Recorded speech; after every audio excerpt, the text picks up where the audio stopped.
Welcome to the Ladies Who Leverage podcast, where we empower women to own their power, create influence and impact, and live life unapologetically AF. It's time to leverage your expertise, resources, and relationships to build your business, brand, and badassery. So just click subscribe and let's get it. I'm your host, Kelly Charles Collins. Welcome to the Ladies Who Leverage podcast. Today, my special guest is not only my friend, but my coach, Dawnna St. So Dawnna St. Listen, y'all, she works with winning entrepreneurs to be champion entrepreneurs. She works with winners. And one of the things that she is really infamous for is helping people gain financial freedom from corporate colonization. And the way that she does that is teaching us all about client attraction marketing. And here's the new thing that she's working on. She shows entrepreneurs how they can make $250,000 in 5 days with high profit mansion retreats. Yep, I said 250,000 in 5 days. St. Louis. I'm so glad you're here today. How are you? You've been to one of the mansion retreats. You've been to one. Yes, I have. And I love them. So we're going to talk about the mansion retreats in a little bit. But, I said that you help people gain financial freedom from corporate colonization. What do you mean by that? What is that? And it's so funny because sometimes people think that what I mean is that, you have to leave your job. And Kelly, you know me, and one of my favorite mantras when I meet somebody who has a job that wants to be an entrepreneur is I say, don't leave your job. It is my very first piece of advice. Do not leave your job. What I mean by that is, so let's start again. What is corporate colonization? When you are corporate colonized, you cannot do certain things. Pre-COVID, you damn sure couldn't figure out where you were going to be living. You had to live close to your job, right? So you were shackled to that location. They determined when and if you could take vacation and how much of that vacation you could take, right? And people go, no, because I have 4 weeks. Yes, that's all you get is 4 weeks. I get 12, right? And so because that's what I give myself. I can choose to take 6 months if I want to, because that's what I give myself. So when I talk about corporate colonization, I talk about all the things that you can't have because there is a certain level of colonization holding you back from getting there. And here's the funny thing. People say, so you're telling us to leave a job? No, because I coach people who are in sales and they've gotten to the point where, listen, they're doing their job. So they're like, listen, you want to take 6 months off, you take 6 months off. You want to work from Aruba, you work from Aruba. What we don't want you to do is leave. So it's on the other side. The corporation is colonized by you and not the other way around. Yeah, that's so important because we listen to people a lot and they say, I want to leave my job, but I don't know what to do. And they don't plan, right? And some people really shouldn't be leaving their job. I mean, just, let's just tell the truth. Not everybody should be an entrepreneur. Right. And so I love that you say that about the sales people, because I think when people do hear that financial freedom from corporate colonization, they may think that the only thing that you're talking about is moving from working as an employee, a W-2 or employee, to being your own boss as an entrepreneur. So I'm glad that you just cleared that up. But, so we talk about this freedom, right? And we talk about 250,000 in 5 days. And before we get to that, though, why should people listen to you? Like, who are you, Dawnna St. to be telling people all of this? Girl, I'm just sitting here chilling with my red sneaks on. I was homeless when I was 19, right? And I sold a business intelligence company for $250 million and retired by the time I was 40. So I didn't work for someone forever. But I will tell you that first 3 years of being an entrepreneur, it was like I was dragged through a gauntlet. I would not wish that on anyone. It was hard, right? Because I had to learn how to sell. I had to learn how to market. And even though I was in an industry where we had basically found this treasure trove, this gap where all the money was, we still had to work our butt off. I had to learn how to be a leader. I had to learn how to hire people. There were all these things I had to learn, and screwed up a lot, right? And so, so to get there, there were all these lessons I learned. Now, here's the funny thing. When I stepped out and decided to be an entrepreneur, in other words, I'm not working for even my own company anymore, I failed. I legitimately failed and struggled. Like, I was becoming one of those people who was literally just throwing money at the problem because that was going to fix it. I'm going to tell y'all a secret. That don't fix it. You know what I'm saying? Like, it really doesn't. So I had to get really disciplined. And people don't know this about me, but at the beginning of every year, I look at how much money do I need for the year to live? And then I take the rest of the money and I put that away. And so I live as an entrepreneur starting over at the beginning of every year. And now I've gotten to the point where I literally do it at the beginning of every quarter. Why do I do that? Because I want to stay true to the process of attracting ideal clients. I want to stay true to the process of sales. I want to stay true to the process of looking at innovation and ideas and making sure that I'm doing that thing. And basically, I want to stay hungry, right? And staying hungry is one of those things that's kept me at the top of my game. And then I look at the people that I work with, like you, and, you know, I was literally looking at, you had this thing the other day for Ladies Who Leverage, where I was looking at the women on there. There were 8 women on there. And I was like, I've coached 6 of those women and they all badasses. Like, it was, you know, it was like that moment. Yeah. It was a moment for me. Like, you know me, listen, as hard as I could be, I was sitting there watching your podcast, you're watching your video and crying because I was like, oh my God, you know. Yeah. And I'm going to take you back a little bit, Dawnna, because you kind of glossed over, and you like to gloss over this, so we're not going to gloss over it. You gloss over going from homeless to selling a $250 million company as if you won the lottery. Like, you didn't win the lottery, right? No. So I want you to explain to people what that journey was like in between being homeless and starting to develop this company that you could eventually sell for $250 million.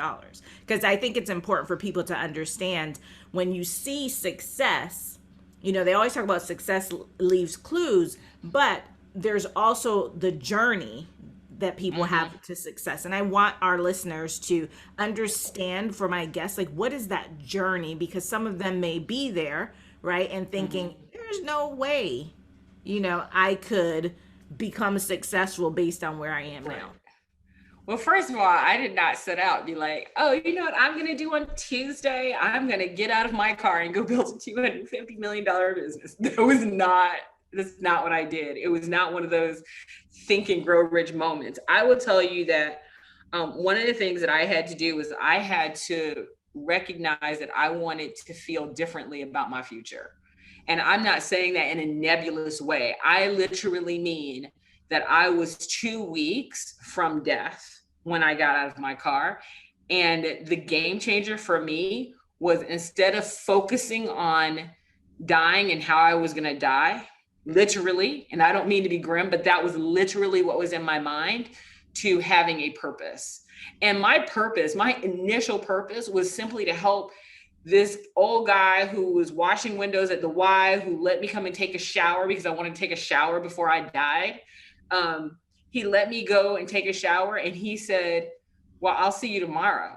And I'm like, you see me tomorrow, right? Like, those words sound like nothing to anyone, but they were everything to me. Those words literally saved my life, because then, and he said, I got arthritis. I can't be washing windows all day. How you gonna come and wash windows for me today and then not gonna do it for me tomorrow? I suddenly had a purpose.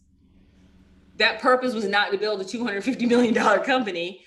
That purpose was just that it made me feel different. I felt like, for the first time in a very long time, that I had mattered, right?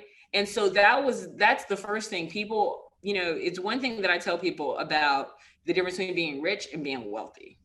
And this is a mindset shift. So some of the things that I learned then, I use now. Here's the difference between being rich and being wealthy. Both people will think about, I want a Ferrari, for example. I want a Ferrari. One person will want a Ferrari because they think that Ferrari is going to make them feel a certain way. So they chase that thing because they're trying to fill a hole. That's what they're trying to do. They get it, but then they get in their garage and they close the door and they turn on the engine because they're trying to figure out, because they can't figure out life. That's why you see rich people who lose their life. But then a wealthy person is different. A wealthy person says, I want to have this feeling that I have right now of happiness or purpose, and I want to have this over and over again. You know, it would be kind of cool to drive a Ferrari. And then they drive that Ferrari, and that Ferrari makes them feel that thing that they felt before, great. And if it doesn't, they get rid of it. They're not chasing the thing, they're chasing the emotion. And that was like the big game changer for me. I never set out to build a $250 million business. I set out to feel a certain way on a regular basis. That is really my secret to everything that I do, even in coaching people. I coach them and it makes me feel amazing. And the moment it doesn't make me feel amazing, I don't do it. That's why I pick my clients. Because if I'm working with you and I don't feel good about it, we ain't gonna work together for very long. Yeah. But I think also in that journey from talking to you over the years, one of the lessons that I've learned from you from in that journey of being homeless to selling your company for 250 million was being humble, right? Mm-hmm. And doing things that sometimes you don't really want to do that, right? Or that you could think that you may think is beneath you. You shouldn't have to do that, right? When you talk about washing windows, I know that there were other things, washing cars that you did, accepting help from other people. Accepting help, which was hard, which was very hard for me. Yeah. Right. So how did you move through those types of emotions in terms of, I didn't grow up and you wasn't raised to be in this position. Right. But I have to make a decision. So it's either going to be life or death, right? This was a real life or death. That was the first one. Yep. Right. What was it about Dawnna? What was it about the situation that caused you to just every day move forward one day at a time, wake up every day and just do it again? So two things. First of all, my grandmother who was an entrepreneur. My grandmother was an entrepreneur. My mom got the good government job, right? So very different paths for sure. My grandmother, I would tell you, was a huge, huge impact on everything that I believe in. I'll tell you one thing about my grandmother, which she said, don't read something you're not going to use, right? So if I read something, I was going to use it. I don't care what it was. And I used to read tech books for fun, like literally geeked out tech books. And then I would go and apply it. So that was number one. If I read something, I wanted to apply it. Otherwise it was a waste of time. So if you learn something, don't just learn it and figure out how to use it immediately, not later, immediately. The second thing I would tell you is it's not about being confident. It's about having courage. You do things scared. And I say that all the time. And you've heard me say that like a million times. I'm like, y'all, it's courage. People always think, oh, you get on stage all the time as a keynote speaker. You're not worried about anything. Are you kidding me? I am 2 seconds from throwing up every time they say Dawnna St. Louis. I'm like, oh Lord, it's my turn. But what I do is I lean into that fear and I say, listen, fear, me and you about to go on this stage. Now, what I'm gonna need you to do is act right. But we're gonna go on this stage together. We're gonna have this little conversation. We're gonna let everybody know that I'm a little worried, that I'm a little nervous, and that I need their help. Because that's what courage caused you to do. See, when I used to lead with confidence, I didn't have courage and vulnerability.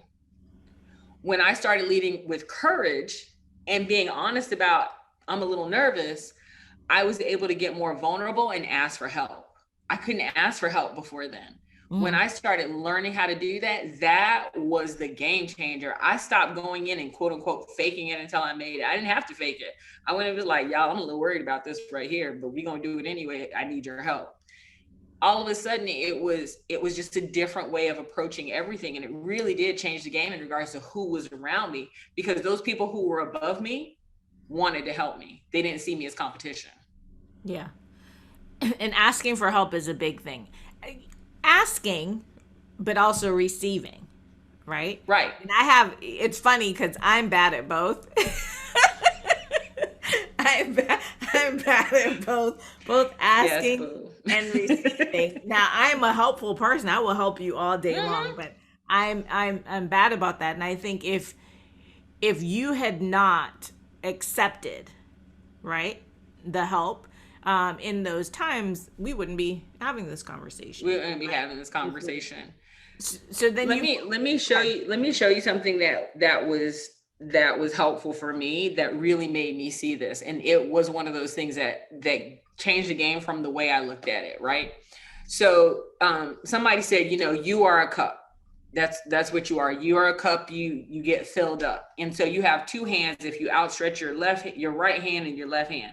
Well, if your right hand is what you use to give and your left hand is closed because you cannot receive, right? Then everything that's supposed to come back to you runs into a brick wall. It literally does not fill you up. And so you are going to get to the point where you are constantly putting out, but you aren't getting, and you're not getting enough to put more out.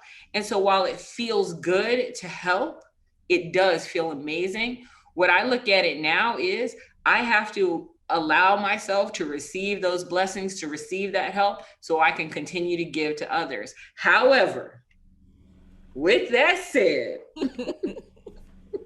hold on one second, y'all, because this was a huge lesson that I learned recently. I used to be the biggest believer that everything you get, you have to give. You have to pay forward everything. So if somebody gave something to me, I had to pay it forward. I had to pay it forward all the time.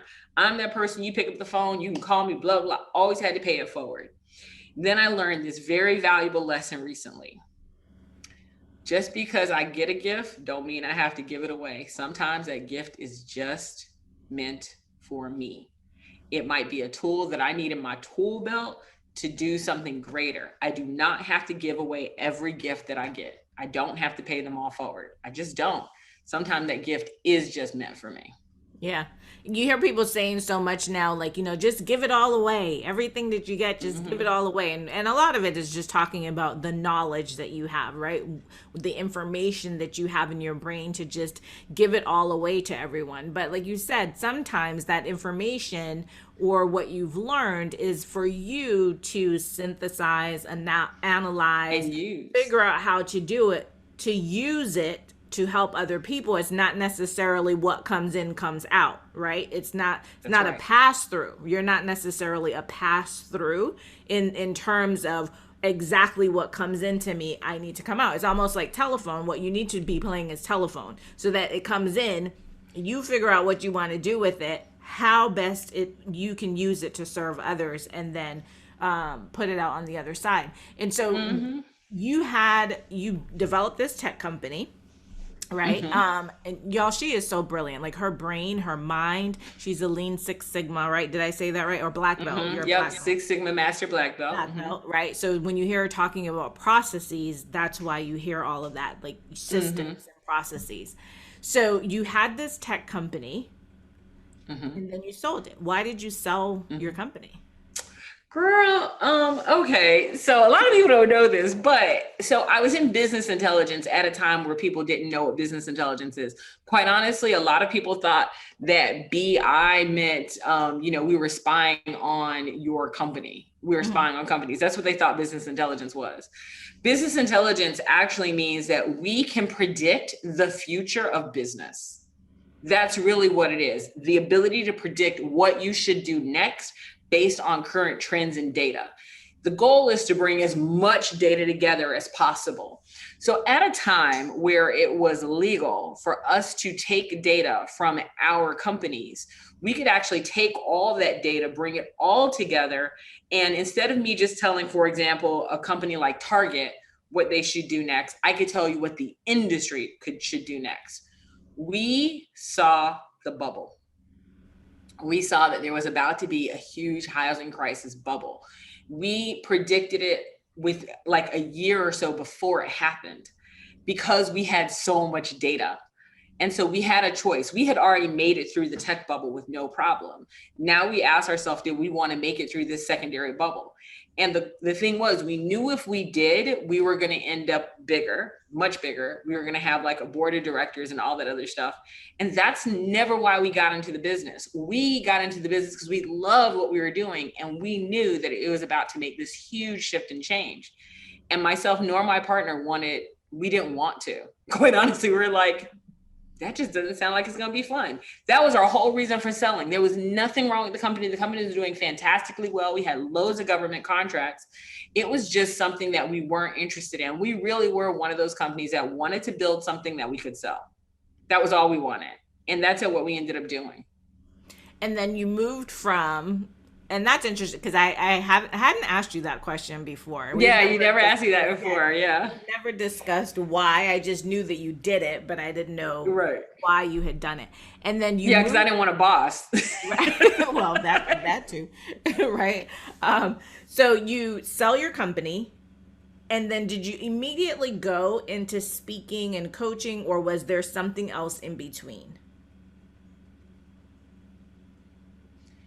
No, actually what I did was I got a job.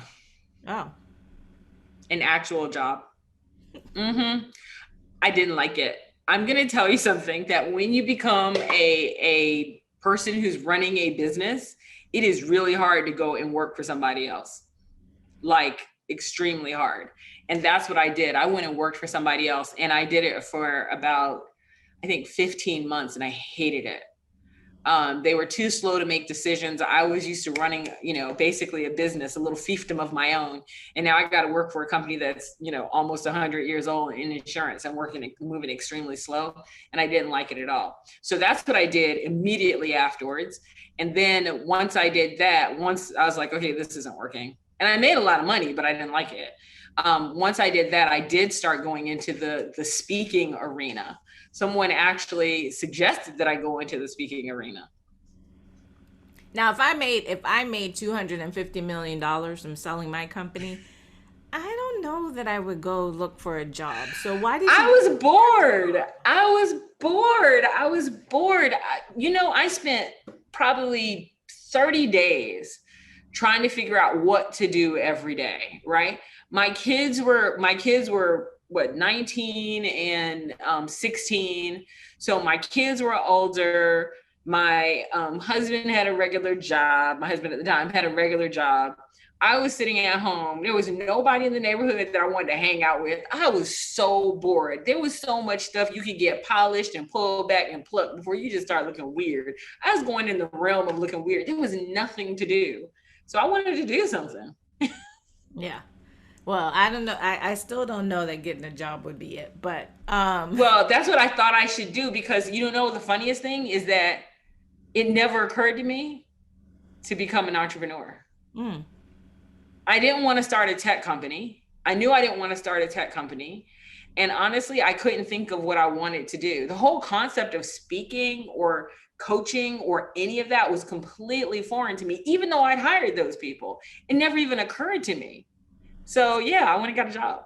All right. So then you leave this job, because that's not where you're supposed to be. You leave this job and you go, somebody says you should speak. So you start speaking and coaching, and that you've been doing for years, right? So you coach people like me and a lot of other, well, you coach both men and women. So a lot of women coach just women, but you coach both women and men.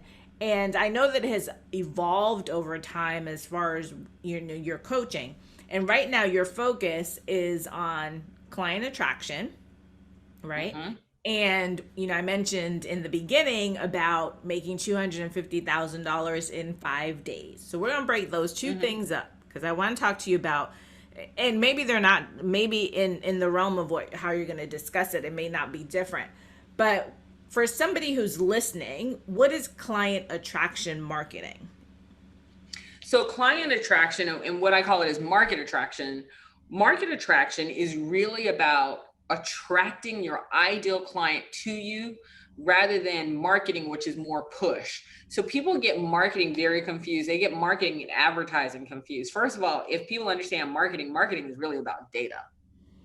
Who is your ideal client? Where are they? Where do you put your stuff? Advertising is all about the pictures and what you're going to put in those spots.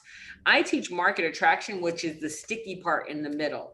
It is what words are sexy and titillating to your ideal client? What makes them drawn and attracted to you more than anything else? How can you put a post instead of 1,000 posts to really draw people in?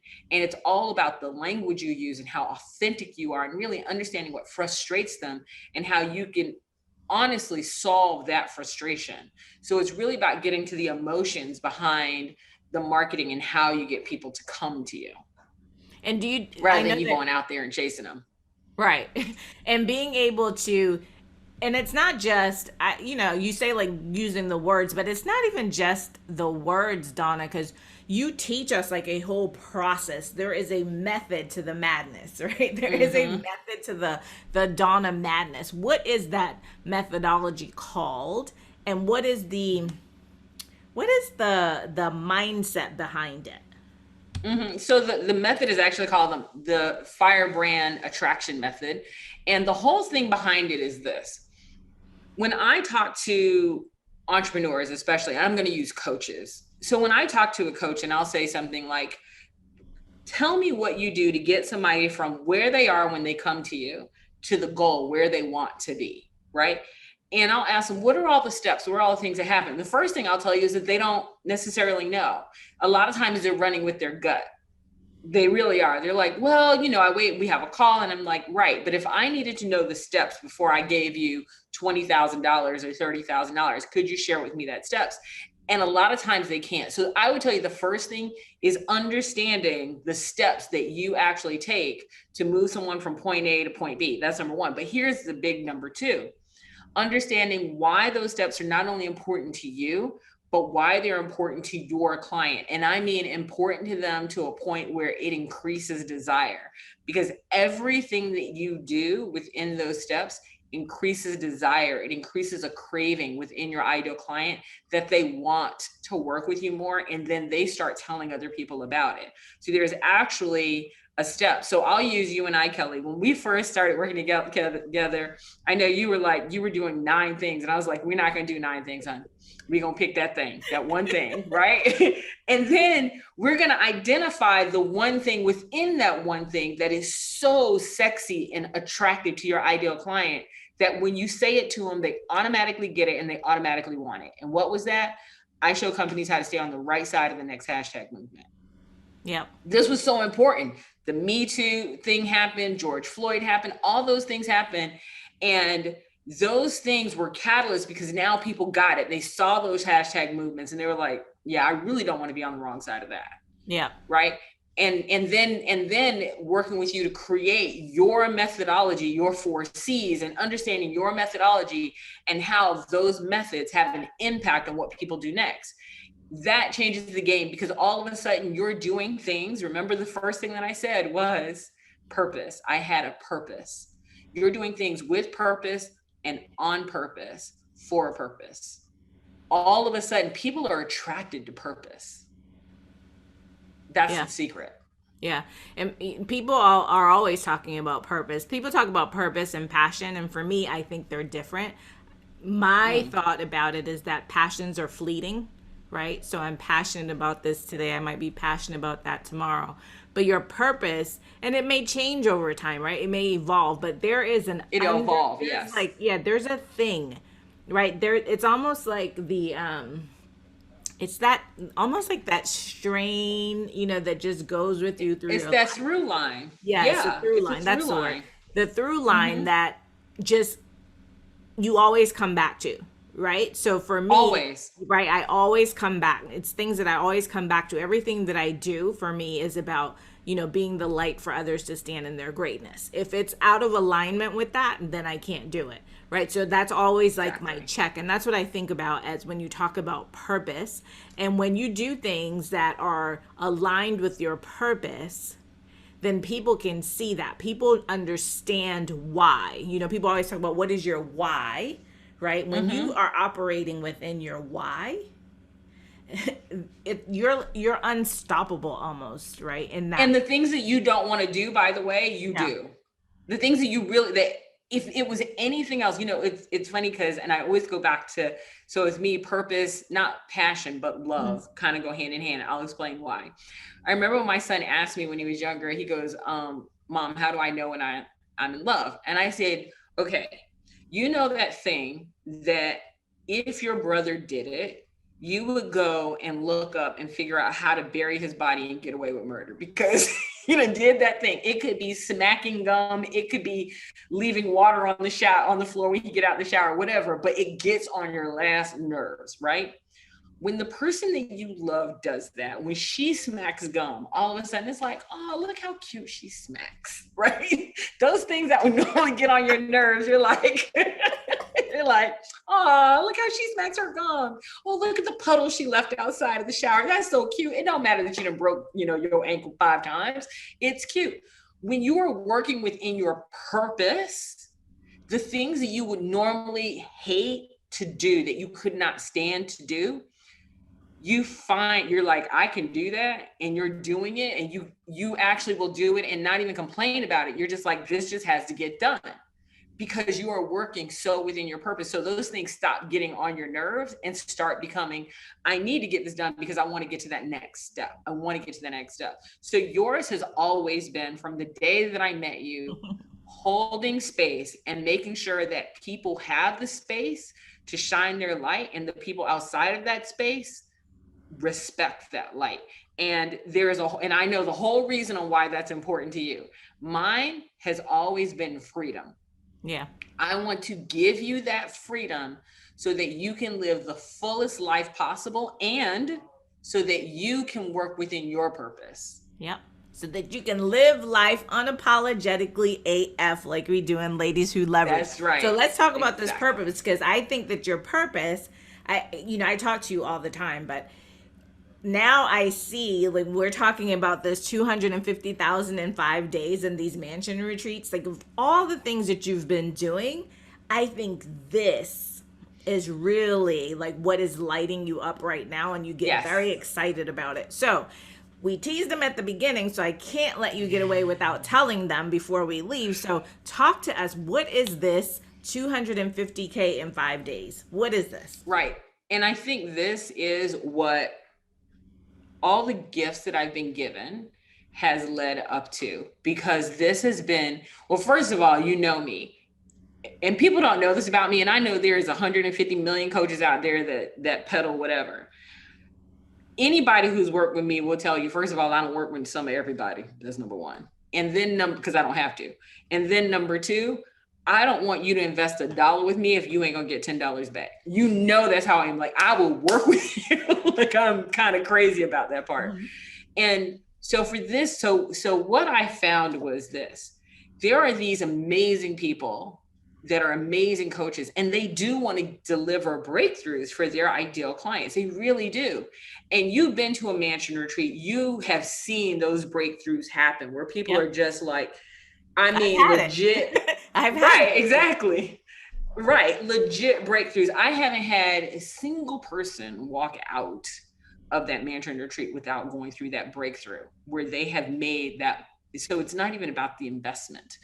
And so one of the things that I wanted was not resorts, and everybody does the resort thing, where people actually come in and they come to the mansion retreat. It's a 5-day retreat, and we teach them how to create, not only how to create these mansion retreats for their clients so they can deliver breakthroughs and education to their clients, but we actually seed it. So in other words, they walk away with the marketing. They walk away with how to build it, like step by step. They walk away with what their agenda looks like. We help them actually find a client, a mansion. And here's the coolest part. We show them how to do their first mansion retreat without actually spending their own money.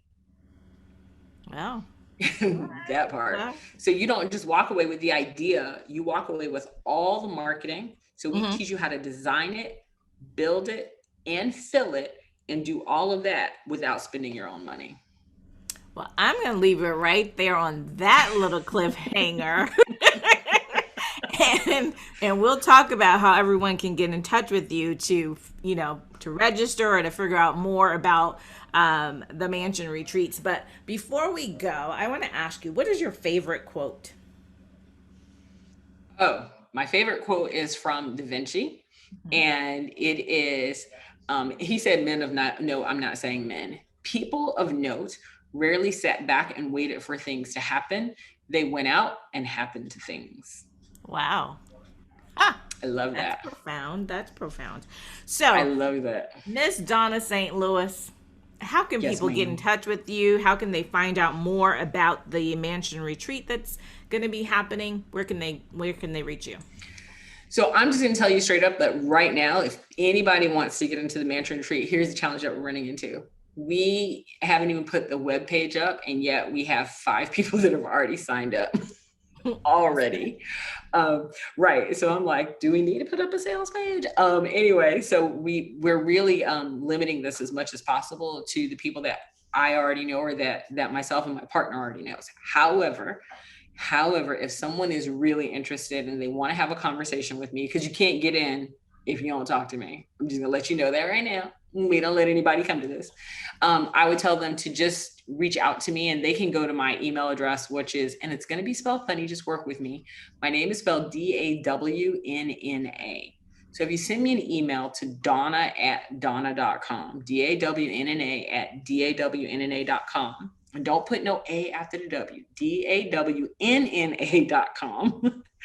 If you send me an email and we set up a time for us to talk, then that's great. The other thing you could do is you can schedule time at meetwithmycoach.com.